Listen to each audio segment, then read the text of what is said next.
In today's video, I'm going to teach you how to make business card in Canva 2025. Open your web browser and head to canva.com. If you're not already signed in, log into your account so your work auto saves as you go. On the Canva homepage, use the search bar and type business card. When the results appear, switch to the templates view so you're browsing ready-made layouts tailored for cards.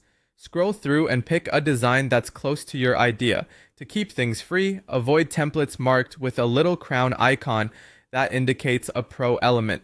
Once you find a good match, click Customize this template to open it in the editor. Start by replacing the placeholder text with your own details. Click your name to edit it, then update your job title or position.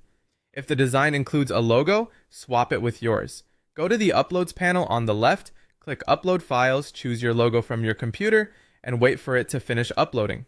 Then drag the logo onto the existing one to replace it.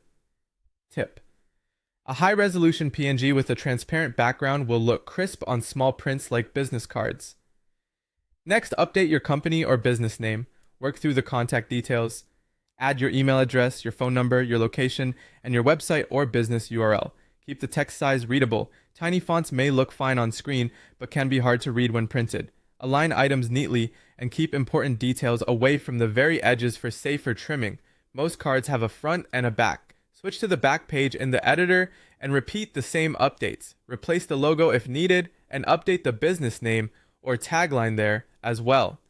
To match your brand, adjust the background color. Click the card's background, open the color picker, and scroll to select a color you like. Make sure the text contrasts well with the background so everything stays legible. You can also refine the typography.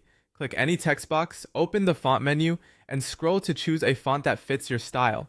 Aim for clean, professional fonts, and limit yourself to one or two complementary choices to keep the layout tidy. Give everything a final review for spelling, spacing, and alignment. When you're happy with both sides, your business card is ready for the next step, saving or printing directly from Canva.